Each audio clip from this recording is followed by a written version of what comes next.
अभी आजकल देख रहे होंगे रांची की सड़कों पर खूब पोस्टर लगे और संविधान को बचाने की लोग रैली करने वाले। तो हम सब लोगों के देहात में जो कहावत है ना, 70 चूहा खा के बिल्ली चला हज को, तो ये हमको लगता है ये जुमला कांग्रेस पार्टी पर सटीक बैठता है। आजाद भारत में कांग्रेस पार्टी ने संविधान के साथ जो अन्याय किया है, या उसको कह सकते हैं क्या, शब्द को प्रयोग कर संविधान की धज्जियां जिसको कहते हैं ना, उड़ाया। और वो कांग्रेस पार्टी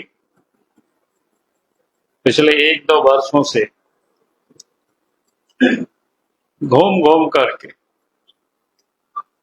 कि अपने आप को संविधान के रक्षक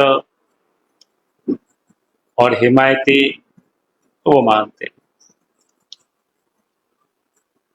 यानी वास्तव में संविधान को ये लोग दिल से नहीं मानते हैं। संविधान की कॉपी को लोग जेब में लेकर के घूमते हैं। यानी भारत के संविधान को इस देश की कांग्रेस पार्टी ने अपनी जेब की संविधान इसको बना दिया था। और सिर्फ देश की आजाद भारत में नेहरू जी ने चुनाव से पूर्व ही पहला तो इन्होंने संशोधन किया, 1951 में संशोधन किया। फिर आजाद भारत में कांग्रेस पार्टी ने सबसे अधिक समय तक इस देश में उन्होंने राज किया। उस कालखंड में भी लगभग 81 ऐसा कोई संशोधन उनमें हुआ है, 78 ऐसा कांग्रेस के शासन में संविधान में संशोधन। और कांग्रेस पार्टी ने जो संविधान की संशोधन किया तो अपने हितों को देख करके किया, अपने वोट की राजनीति के लिए किया। उन्होंने राज्य के या देश की जनता के हितों में उन्होंने नहीं किया।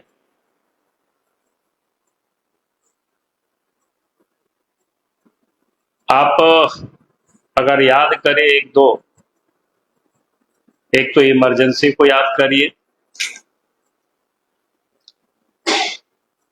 इमरजेंसी में तो संविधान की तो इन्होंने पूरी तरह से धज्जी उड़ा दिया। यानी संविधान में जो भी हमारी स्वतंत्रता, अभिव्यक्ति, न्यायपालिका, यानी सब स्वतंत्रता को इन्होंने समाप्त कर दी थी। और श्रीमती गांधी ने उसको अपने पूरा संविधान को समाप्त करके, यानी इसको कह सकते हैं कि पूरे अधिकार को अपने पास हस्तगत कर। और आज उसी पार्टी के नेता या कांग्रेस पार्टी आज देश भर में घूम घूम करके संविधान की रक्षा की दुहाई दे रहे। उस समय न्यायपालिका की स्वतंत्रता,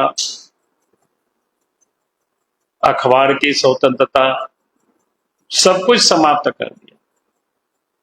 देश में जितने भी बड़े लीडर थे जो कांग्रेस पार्टी का विरोध करते थे, उन सारे लोगों को उन्होंने जेल में ठूंस दिया था। और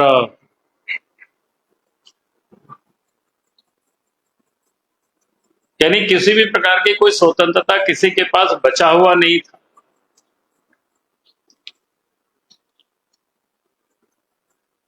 आज वो कांग्रेस पार्टी संविधान की हिफाजत की बात करते हैं, रक्षा की बात करते हैं, तो शायद उनको उससे पहले देशवासियों से क्षमा मांगनी चाहिए थी कांग्रेस पार्टी को।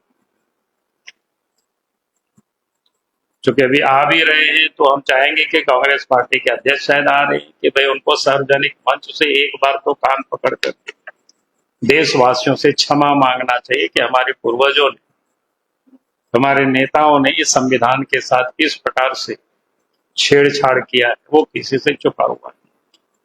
क्योंकि वास्तव में ये लोग संविधान को ही मानते नहीं, ये लोग संविधान के रोजमर्रा वोट के तुष्ट करने के लिए लोग राजनीति करते हैं। वो साहबानों का मामला आप सबको पता है कि सुप्रीम कोर्ट ने जब एक बूढ़ी महिला को गुजारा भत्ता देने के लिए सुप्रीम कोर्ट के आदेश को बदलने के लिए संविधान में उस समय राहुल गांधी के पिताजी थे, उन्होंने उसको संशोधन किया और कानून बना दिया। तो आप समझ सकते हो कि वो किस प्रकार के तुष्टीकरण की वो राजनीति कर रहे थे और संविधान को उस हिसाब से चलाने की उन्होंने कोशिश की। जम्मू कश्मीर में 35 ये 370 ये किसी से छुपा हुआ नहीं। तो ये गांधी परिवार ने, कांग्रेस पार्टी ने लगातार संविधान के साथ जो इन्होंने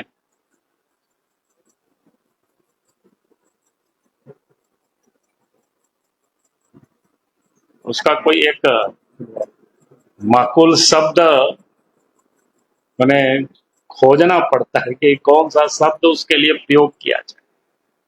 ये कांग्रेस पार्टी का संविधान की हत्या कह सकते हो, खिलवाड़ कह सकते हो, यानी ये भी लगता है कम पड़ता है ये सारे शब्द भी उसके, जिस प्रकार से संविधान की उन्होंने धज्जियां उड़ाई।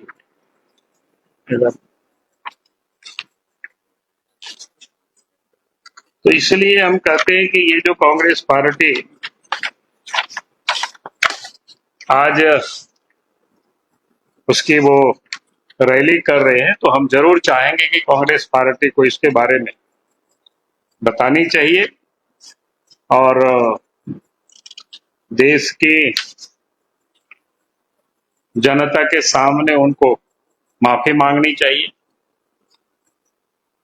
और झारखंड प्रदेश में जहां आ रहे उनके सहयोगी, उनकी यहां सरकार है, उस सरकार के भी मंत्री ने पिछले दिनों आप सबके संज्ञान में हम लोग आ चुका है, लेकिन फिर से मैं दोहराना चाहता हूं, उस पर कांग्रेस पार्टी को यह बतानी चाहिए जहां एक उनके मंत्री कहता है कि हमारे लिए संविधान से सरिया ऊपर है बड़ा।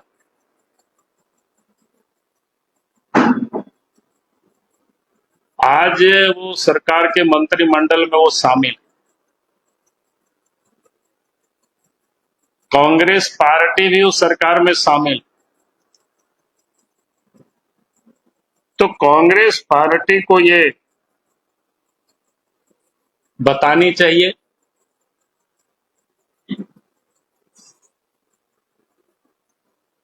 हफीजुल हसन अंसारी के वो जो बयान आया उससे क्या कांग्रेस पार्टी सहमत है या उस पर वो क्या कार्रवाई करेंगे? जो विशुद्ध रूप से जिसको कहते हैं ना संविधान की वो धज्जियां उड़ाना जिसको कह सकते हैं, उन्होंने धज्जी इसको उड़ाया। फिर अभी आप देख रहे होंगे पिछले आज तो कितना 4 तारीख हो गई, 4 दिन से झारखंड में बिना डीजे के चल रहे,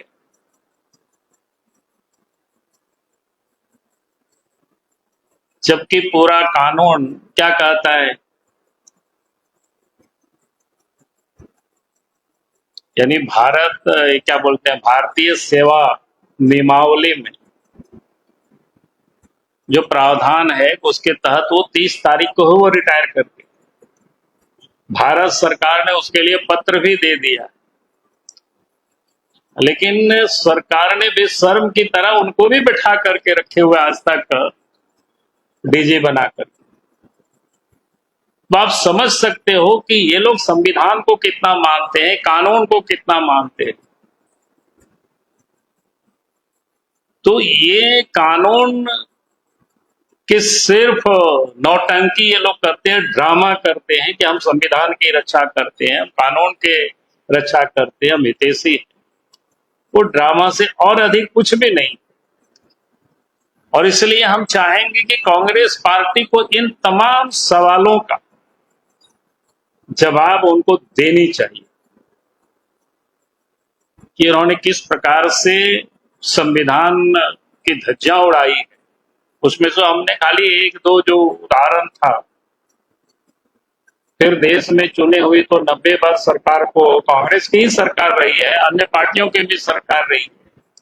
356 धारा का कितने दुरुपयोग किया है वो हर किसी को पता है,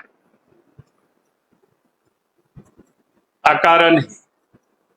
और आज वो संविधान के अपने आप को रखवाले कहते। तो इसलिए हमने कहा कि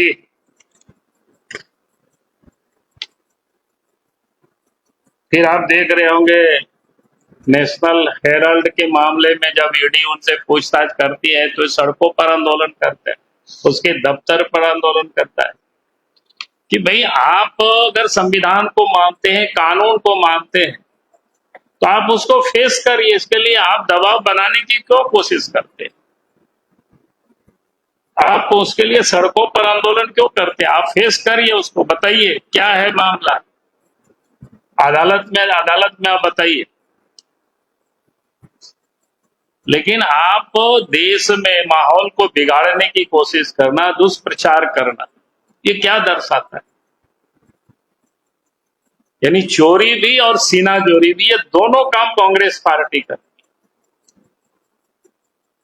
इसलिए हमने कहा कि भाई ये जो कांग्रेस पार्टी की आदत है, तो उनको ये बतानी चाहिए कि किस प्रकार से उन्होंने संविधान को कमजोर किया है। यहां तक कि जो संविधान निर्माता बाबा साहब भीमराव अम्बेडकर जी का भी कितना अपमान किया है, वो किसी से छुपा हुआ नहीं है।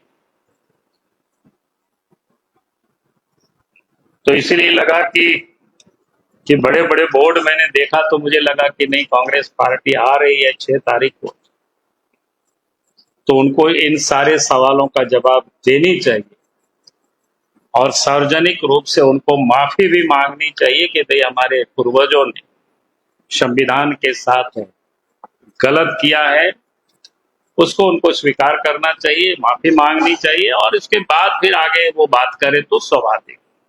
चलिए भाई, बहुत बहुत धन्यवाद।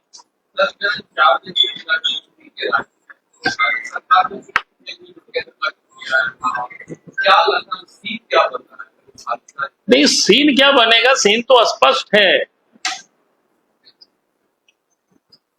भाई। भारतीय प्रशासनिक सेवा का जो, पुलिस सेवा का जो रूल है, नियम है, उसके तहत यहां तक कि सुप्रीम कोर्ट का भी जो वर्डिक्ट है, वो सारी चीजों को उस चिट्ठी में उस दिन मैंने आप सबको दिखाया भी था।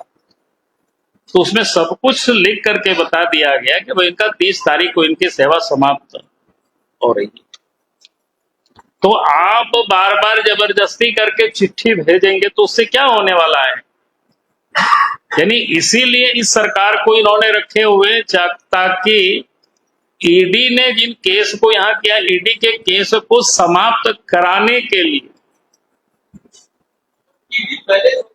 मैनेज नहीं, उस केस को नहीं, ईडी के केस को समाप्त करने के लिए। समाप्त मतलब सीआईडी से जांच कराना, एसीबी से जांच कराना, गवाह को जेल में डालना, ताकि वो केस खत्म होगा तो उनका प्रेडिकेंट जो ऑफेंस बनता है वही समाप्त होगा। तो फिर जो मुजरिम है, जो ईडी ने जिन लोगों को जेल में डाला है, जिनके ऊपर केस किया, वो सारे के सारे समाप्त हो जाएंगे। इसीलिए अनुराग गुप्ता को इन्होंने यहाँ पर डीजी को बना करके रखा है।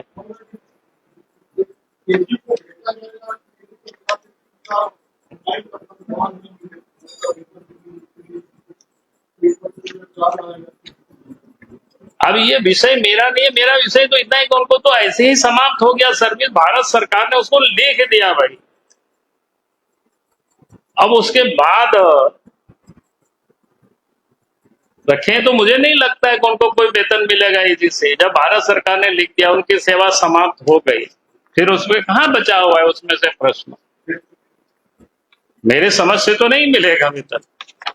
कैसे मिलेगा जब उनका सेवा ही 30 तारीख को समाप्त हो गया और उसको भारत सरकार ने पुष्ट कर दिया कि उनकी सेवा समाप्त हो गई, और वो भी 22 तारीख को ही पुष्ट कर दिया। कोई ऐसा नहीं है कि 30 तारीख के बाद पुष्ट किया, 22 तारीख को ही कर दिया पूर्व कि इनका सेवा 30 तारीख को समाप्त हो।